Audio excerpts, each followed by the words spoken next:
temple of thy spirit.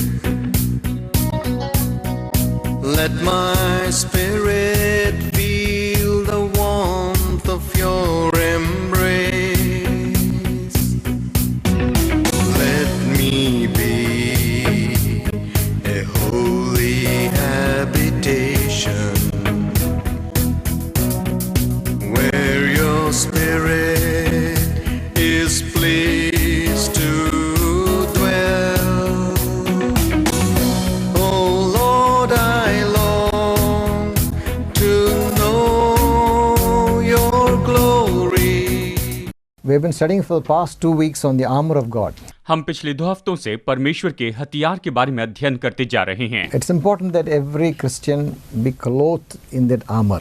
और ये बहुत ही महत्वपूर्ण है कि हर एक विश्वासी जो है इस तरह के हथियार पहन ले। Because the enemy we face is a spiritual enemy. क्योंकि हम जिस शत्रु का सामना करते हैं वो तो आत्मिक शत्रु है, Not a physical enemy. वो शारीरिक शत्रु नहीं है। And they are very powerful spiritual entities. और वो तो सच में ऐसे बहुत ही सामर्थी आत्मिक व्यक्तित्व हैं। In Jesus we have already overcome them. यीशु मसीह में हमने पहले उन पर जय पाई है।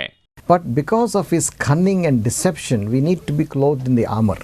लेकिन उसके धूर्त और बहुत ही चालाक होने के कारण हमें इन सारे हथियारों को पहनना बहुत जरूरी है। He is able to get people down through his deception and craftiness. वो तो अपने धोखे के द्वारा और भरमाने के द्वारा निश्चय लोगों को गिरा सकता है, वो लोगों को भरमाता है। So if a person is careless, they can come under the deception of Satan. अगर कोई व्यक्ति लापरवाह है तो निश्चय वो शैतान के धोखे में आ सकता है, वो भरमाया जा सकता We है। saw what was some of the aspects of the armor last week. और हमने पिछले हफ्ते कुछ हथियार क्या है इसके बारे में अच्छे से देख लिया है।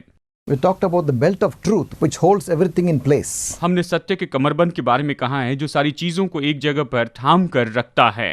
We should be filled with the truth of the word of God. हमें परमेश्वर के वचन की सच्चाई से भरा हुआ होना चाहिए। Because if we are not filled with the truth, we will stumble and fall into error. क्योंकि अगर हम सच्चाई में बंधे हुए नहीं हैं तो निश्चय हम लड़खड़ा कर गलतियों में गिरते चले जाएंगे।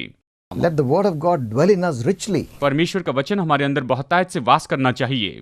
That will protect us from error and from stumbling and from making mistakes. और वही तो हमें लड़खड़ा कर गिरने से और गलतियां करने से रोकता चला जाएगा, हमारी मदद That's the करेगा। belt of truth. और ये तो सत्य का कमरबंद है। And we saw about the breastplate of और फिर righteousness. हमने धार्मिकता की झीलम के बारे में भी देखा है।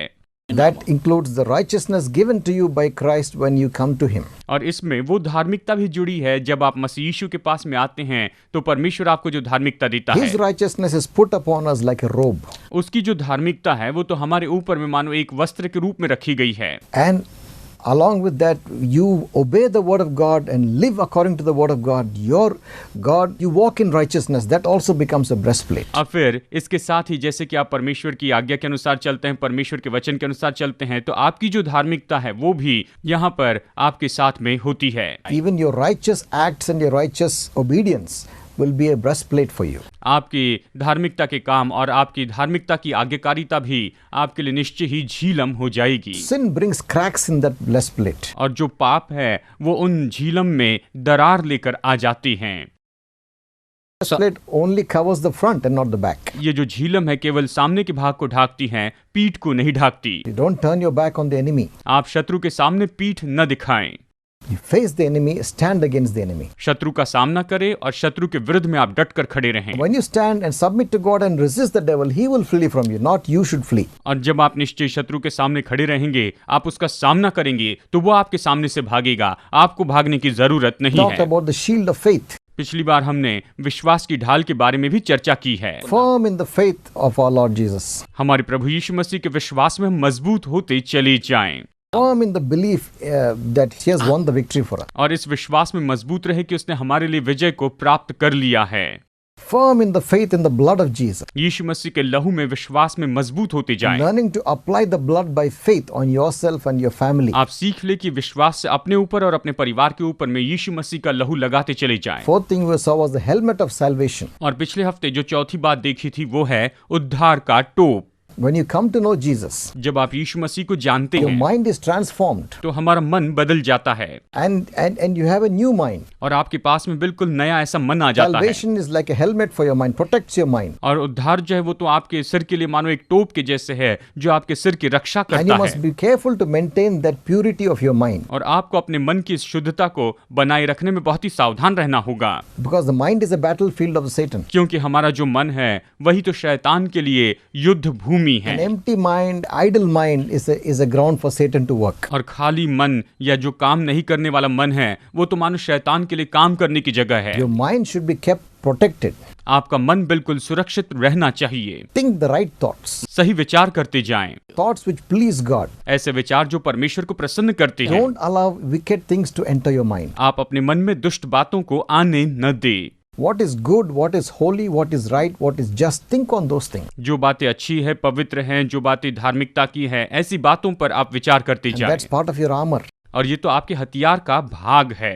Now we come to the fifth part of the armor. और अभी हम हथियार के 5वें भाग को देखने वाले हैं। Ephesians chapter 6 talks about the feet shod with the preparation of the gospel of peace. इफिसियों 6 इस तरह से कहता है कि शांति या मेल मिलाप के जो सुसमाचार के जूते हैं उन्हें पहनकर तैयार हो जाएं। We must be mobile and flexible, ready with the truth. हमें सच्चाई के साथ में बिल्कुल लचीले होना है, बिल्कुल तैयार होना है। Your feet shod means you're always ready to move. अगर आपने जूते पहन लिए तो इसका मतलब यह है कि आप बिल्कुल चलने के लिए तैयार हैं। Every believer, every child of God should be ready to move at the command of God. हर एक विश्वासी परमेश्वर की हर एक संतान परमेश्वर की आज्ञा पर बिल्कुल आगे बढ़ने के लिए तैयार होना God may चाहिए। ask you to go to some place with the gospel of Jesus Christ. शायद परमेश्वर आपसे कहेगा कि यीशु मसीह का सुसमाचार इस जगह पर लेकर Be जाओ, obedient. आज्ञाकारी रहे। He may even ask you to go to difficult places. शायद वो आपको मुश्किल जगह पर जाने के लिए कहेगा, Be obedient. आप उसके लिए आज्ञाकारी रहे। Because the gospel has to reach every part of this world. क्योंकि सुसमाचार जो है वो तो इस संसार के हर एक कोने कोने तक पहुंचना चाहिए। And if you're active in the work of the Lord, it's also part of your armor. और अगर आप परमेश्वर के कामों में सक्रिय है तो ये भी आपके हथियार का एक भाग है।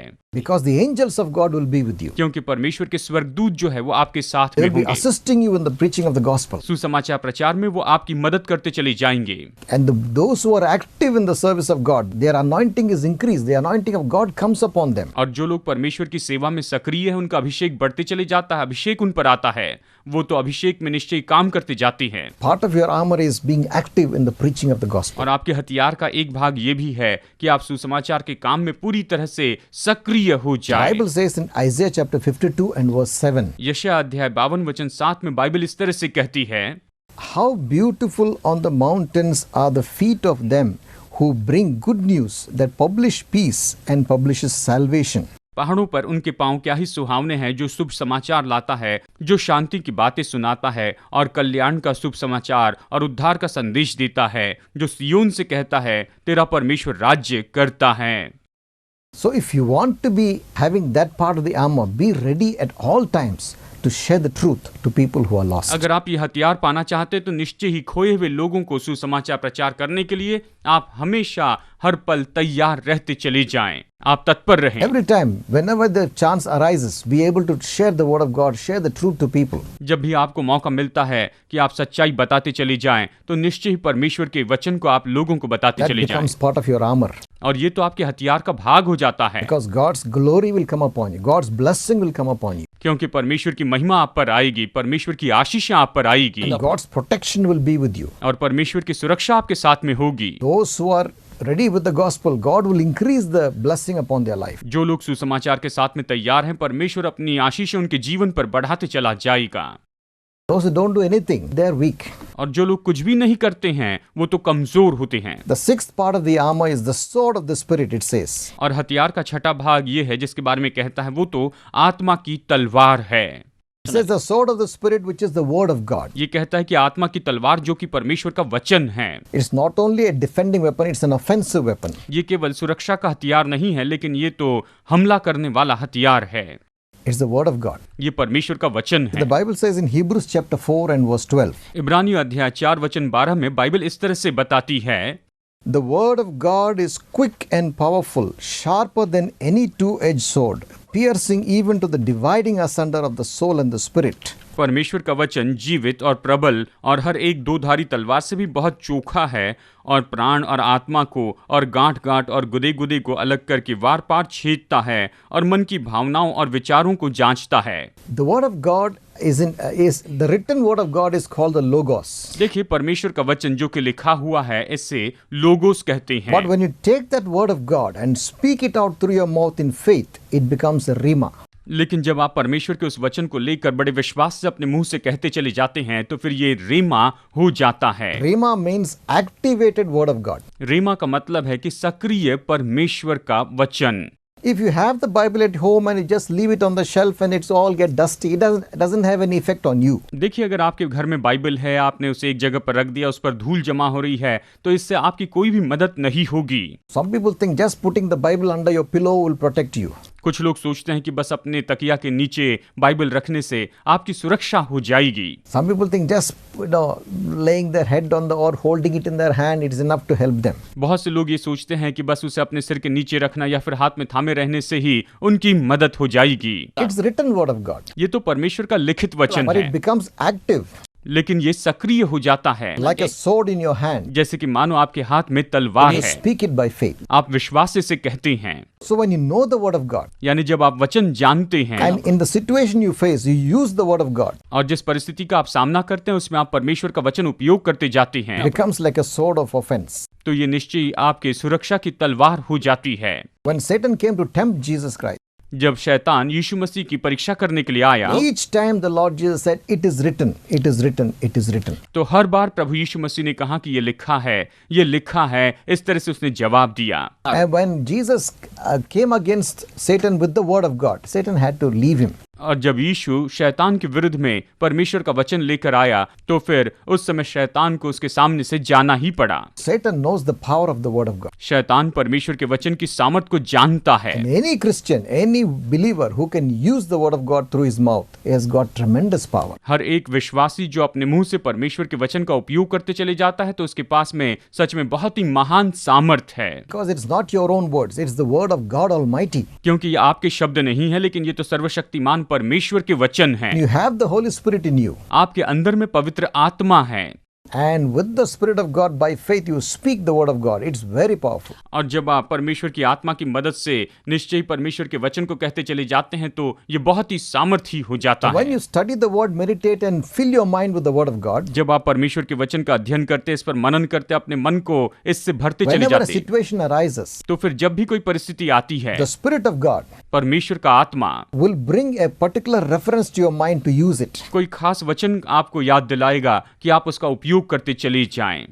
So it is very important that you fill your mind with the word of God. और इसलिए ये बहुत ही महत्वपूर्ण है कि आप अपने मन को परमेश्वर के वचन से भर दें। All the weapons you need to attack are there in the word of God. आपको जो कुछ भी हमला करने के लिए जो हथियार चाहिए, ये सब कुछ यहाँ पर परमेश्वर के वचन में पाई जाती हैं। The Holy Spirit will bring to your memory what you need to use at that particular moment. और पवित्र आत्मा आपको याद दिलाएगा कि उस समय आपको क्या उपयोग करते चले जाना चाहिए। The seventh part of the armor we see now. अब हम यहाँ पर ये जो हथियार है इसका 7वां भाग देखेंगे। Paul says that all prayer should be made. और पौलुस कहता है कि सारी प्रार्थना करते चली जाएं। He says praying at all times. वो कहता है कि हर समय प्रार्थना करते चली जाएं।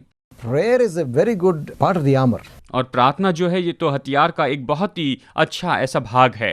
We should learn to make prayer a lifestyle. हमें सीखना होगा कि हम प्रार्थना को अपनी जीवन शैली बना दे। Not just a few moments in the morning or few moments sometime, not like that. ये ऐसा नहीं कि सुबह के समय कुछ मिनट प्रार्थना करे, शाम के समय कुछ मिनट प्रार्थना करे। It should include worshipping, इसमें आराधना भी जुड़ी होनी चाहिए, intercession, मध्यस्थी होनी चाहिए, constant communion with God. परमेश्वर के साथ निरंतर संगति होनी You चाहिए। must walk in fellowship with God. आपको परमेश्वर के साथ में संगति में चलते जाना चाहिए। Whenever you are driving on the road, walking, or doing anything, just keep talking to the Lord. That's prayer. जब भी आप सड़क पर चलते हैं या गाड़ी चलाते रहते हैं, परमेश्वर से बातें करते चले जाए, ये तो एक तरह से प्रार्थना ही है।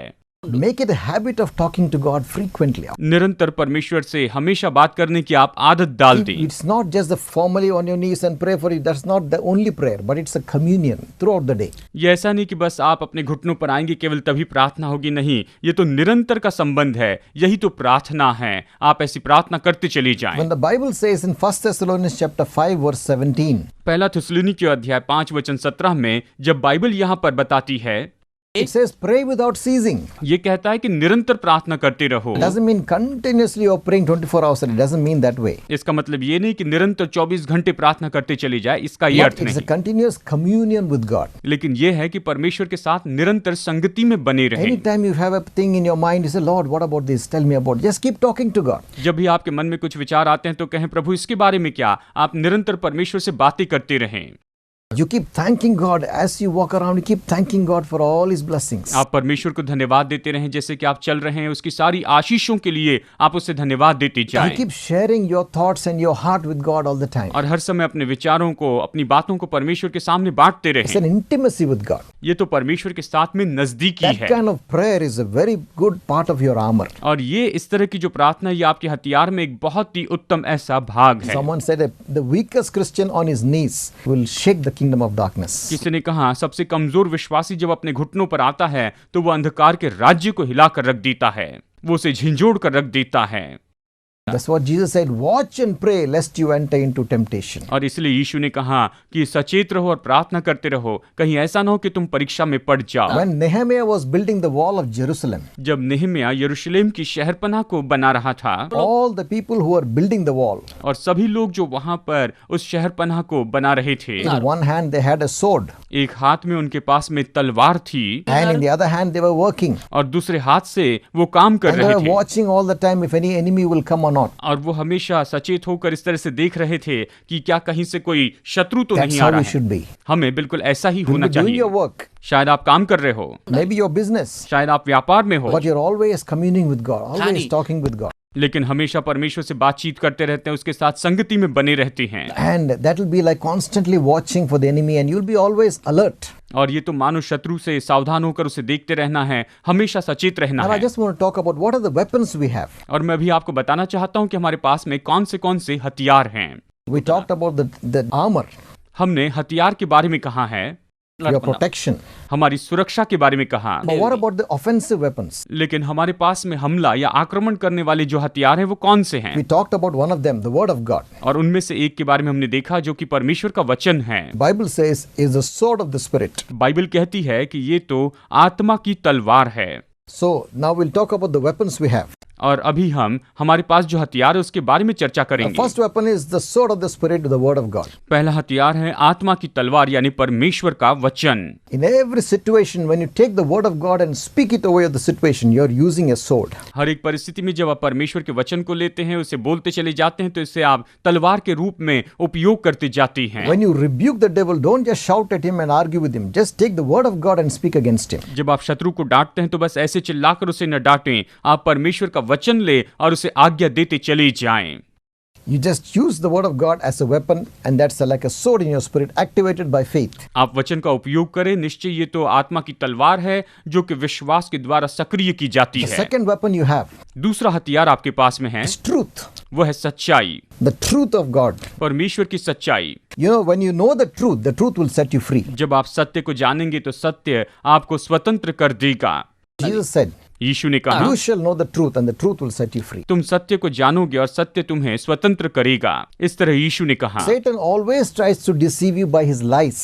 शैतान हमेशा अपने धोखे के द्वारा, झूठ के द्वारा आपको भरमाना चाहता है। He doesn't come like, he doesn't come and crush you down. और वो सीधा ऐसे आकर आपके ऊपर हमला करके आपको कुचलता But नहीं he'll है। give lies, and he'll tell you deception, and he'll give you craftiness, and he will try to deceive you. वो तो बस आपसे झूठ कहेगा, बड़ी धूर्तता के साथ में आपको भरमाने की कोशिश करते जाएगा, वो आपको भरमाना चाहेगा। Jesus called him the father of lies. यीशु ने उसे झूठ का पिता भी कहा है। ये तो स्वयं यीशु ने कहा He's a है। liar, वो झूठा है and he knows how to deceive people. और वो जानता है कि कैसे लोगों को धोखा देते जाएं। Whenever a lie comes, whenever you use the truth of the word of God as a weapon, और जब भी कोई झूठ आता है तो परमेश्वर के वचन की सच्चाई का हथियार के रूप में उपयोग करते जाएं। he tries to make you doubt the goodness of God. वो कोशिश करना चाहता है कि आप परमेश्वर की भलाई के ऊपर में संदेह He करते tries to जाएं। put negative thoughts in your mind about God. परमेश्वर के बारे में वो आपके अंदर में नकारात्मक विचार डालने की कोशिश करता है। Everything you counter with the word of God. आप हर बात का सामना परमेश्वर के वचन के द्वारा करते Every चले जाएं। lie you counter with the truth. हर एक झूठ का सामना सच्चाई से करते जाएं।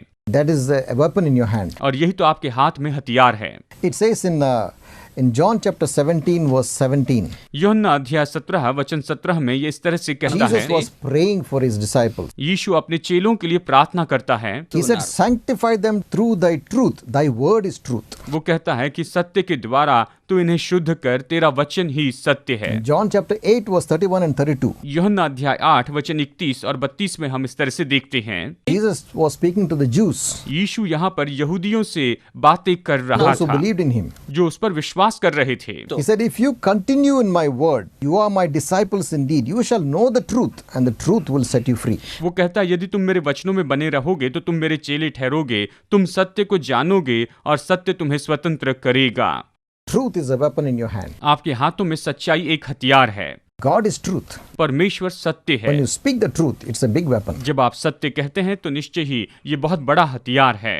Third weapon we have is the name of Jesus. और तीसरा हथियार जो हमारे पास में है वो तो यीशु का नाम है, यीशु मसीह का नाम है। Very powerful name. ये बहुत ही सामर्थी नाम है। Jesus in Philippians 2, it says, he humbled himself and became a man even to the point of death. फिलिपियो 2 कहता है कि यीशु ने खुद को इतना नम्र किया कि उसने मनुष्य का रूप धारण कर लिया और मृत्यु भी सह ली। इस तरह से ये वचन हमें It बताता says, है। wherefore God has raised him up and given him a name above every other name. और इसलिए परमेश्वर ने उसे ऊंचा उठाया और उसे सब नामों में श्रेष्ठ नाम दिया है, जो नाम That सबसे at the ऊंचा name है। of Jesus, every knee should bow in heaven, on earth and under the earth. कि यीशु मसीह के नाम में हर एक घुटना टिकेगा, चाहे वो आकाश में हो, पृथ्वी हो या पृथ्वी के नीचे का हो, सब यीशु के नाम में घुटना टेकेंगे। कि हर एक घुटना टिकेगा और हर एक जीभ अंगीकार करेगी। Every power of darkness, satanic power, has to bow at the name of Jesus. और हर एक अंधकार की सामर्थ, शैतान की सामर्थ को निश्चय यीशु के नाम में उन्हें घुटने टेकने ही होंगे। When Jesus sent his 70 disciples 2 by 2 to preach the word of God when he was alive, जब यीशु जीवित था और उसने अपने चेलों को दो दो करके सुसमाचार प्रचार करने के लिए भेजा था, अपने चेलों को उसने भेजा। he was as a human being on this earth. जब वो इस पृथ्वी पर एक मनुष्य के रूप में था, 70 people went and preached the word of God, and he came back and told him, और 70 लोगों ने जाकर परमेश्वर के वचन का प्रचार किया और वापस आकर उन्होंने यीशु को इस तरह से खबर दी। in Luke chapter 10 and verse 17, लूका अध्याय 10 वचन 17 में हम इसके बारे में देखते हैं। and the 70 returned again with joy, saying, Lord, even the devils are subject unto us through your name. लूका 10:17 कहता है, वे 70 आनंद करते हुए लौटे और कहने लगे, हे प्रभु, तेरे नाम से दुष्ट आत्मा भी हमारे वश में हैं। उन्होंने आकर यीशु को ये खबर दी। Verse 18 he said, and he said unto them, I beheld Satan as lightning fall from heaven. और वचन 18 कहता है, मैं शैतान को बिजली के समान स्वर्ग से गिरा हुआ देख रहा And था। verse 19, behold, I give you power to tread upon serpents and scorpions and over all the power of the enemy, and nothing shall by any means hurt you. वचन 19, देखो मैंने तुम्हें सांपों और बिच्छुओं को रौंदने का और शत्रु की सारी सामर्थ पर अधिकार दिया है और किसी वस्तु से तुम्हें कुछ हानि न होगी। This is the power in the name of Jesus. ये तो यीशु के नाम की सामर्थ है। God has exalted his name above every other name. परमेश्वर ने उसका नाम बाकी सारे नामों में ऊंचा किया है, श्रेष्ठ किया है। And he has given us that authority to use that name. और उसने हमें यह अधिकार दिया है कि हम उस नाम का उपयोग करते चले जाएं। When you say in the name of Jesus, the devil will shake. और जब आप कहते हैं यीशु मसीह के नाम में, तो शैतान कांपने लग जाता है। When you say in the name of Jesus, sickness will go. जब आप कहते हैं यीशु के नाम में, तो बीमारी चली जाएगी। When you say in the name of Jesus, demons will be cast out. और जब आप कहेंगे यीशु मसीह के नाम में, तो दुष्ट आत्माएं भगा दी जाएगी। You must walk with God to be able to use that. लेकिन इसका उपयोग करने के लिए आपको परमेश्वर के साथ में चलना ही होगा। If you live in sin and you do all the wrong things, you can't use the name of Jesus. अगर आप पाप में जीते, हर तरह के गलत काम करते हैं, तो आप यीशु मसीह के नाम का उपयोग When नहीं you कर walk with पाएंगे। God, आप परमेश्वर के साथ when चलें। you walk in righteousness, जब आप धार्मिकता में चलते when हैं you use the name of Jesus, और यीशु के नाम का उपयोग करते हैं, powerful weapon in your mouth. यह आपके मुंह में एक सामर्थी हथियार है। Oh, what a power in that name. उस नाम में सच में कितनी सामर्थ है। The Bible says, बाइबल कहती है name of the Lord is a strong and mighty tower. कि प्रभु का नाम जो है वो तो सच में एक मजबूत ऐसी The चट्टान है, righteous run into it and they are safe. और जो धर्मी है उसमें भागते हैं और वो तो सुरक्षित रहते हैं। Not only it's a protection for you, ये केवल आपके लिए सुरक्षा ही नहीं है, but it's a weapon to defeat the power of darkness. लेकिन ये एक हथियार है कि अंधकार की सामर्थ को आप हराते चले जाएं। Fourth weapon we have, चौथा हथियार जो हमारे पास है, the fourth and the fifth, the word, the blood of Jesus and the word of your testimony. चौथा और पांचवा हथियार तो ये है कि यीशु मसीह का लहू और आपकी गवाही के शब्द, आपकी गवाही के In वचन। Revelation chapter 12 and verse 10 to 11, प्रकाशित वाक्य अध्याय 12 वचन 10 और 11 में हम देखते हैं, Word of God says, "And I heard a loud voice saying in heaven, Now is come salvation and strength and the kingdom of our God and the power of his Christ. For the accuser of our brethren is cast down, which accused them before our God day and night. And they overcame him by the blood of the Lamb and the word of their testimony, and they loved not their life unto death." वचन 10 और 11, फिर मैंने स्वर्ग से ये बड़ा शब्द आते हुए सुना, सुन अब हमारे परमेश्वर का उद्धार और सामर्थ्य और राज्य और उसके मसीह का अधिकार प्रकट हुआ है, क्योंकि हमारे भाइयों पर दोष लगाने वाला जो रात दिन हमारे परमेश्वर के सामने उन पर दोष लगाया करता है, गिरा दिया गया है। वे मेमने के लहू के कारण और अपनी गवाही के वचन के कारण उस पर जयवंत हुए, और उन्होंने अपने प्राणों को प्रिय न जाना, यहाँ तक कि मृत्यु भी सह ली। The blood of Jesus has such power. यीशु के लहू में इतनी सामर्थ होती है, That blood is shed on that cross. और वो लहू जो क्रूस पर बहाया गया है, The holy blood of Jesus. यीशु का वो पवित्र लहू, Even though he shed it 2000 years back, हालांकि ये बात सच है कि 2000 साल पहले उसने अपना लहू बहाया even था, today the same power is there in the blood. और आज भी उस लहू में उतनी ही सामर्थ है। And when we use the blood of Jesus, जब हम यीशु के लहू का उपयोग when करते we जाते apply हैं, the blood of Jesus, जब हम यीशु के लहू का उपयोग करते oh, हैं, there is tremendous power. तो इसमें बहुत ही सामर्थ होती है। There's a protection in the blood of Jesus. यीशु के लहू में सुरक्षा होती है। The family is protected when you cover them with the blood of Jesus. जब आप अपने परिवार को यीशु के लहू में ढांकते हैं, तो आपका परिवार जो है वो तो सुरक्षित रहता है। Parents, you pray for your children, cover them every day with the blood of Jesus. माता पिता अपने बच्चों के लिए प्रार्थना करें, प्रतिदिन उन्हें यीशु मसीह के लहू में आप ढांक कर रखिए, सुरक्षित रखिए। Cover yourself with the blood of Jesus. अपने आप को यीशु मसीह के लहू के द्वारा ढांक कर Apply the रखिए। blood of Jesus by faith on your work and your business. अपने काम और अपने व्यापार पर विश्वास से यीशु मसीह के लहू का उपयोग करते चले जाएं। Oh, there is power in that blood. उस लहू में सामर्थ है, And when Satan sees that blood, he runs away. और जब शैतान उस लहू को देखता है तो वो भागते चले जाता है। He knows his defeat on the cross. वो जानता है कि वो तो क्रूस के ऊपर हराया गया है।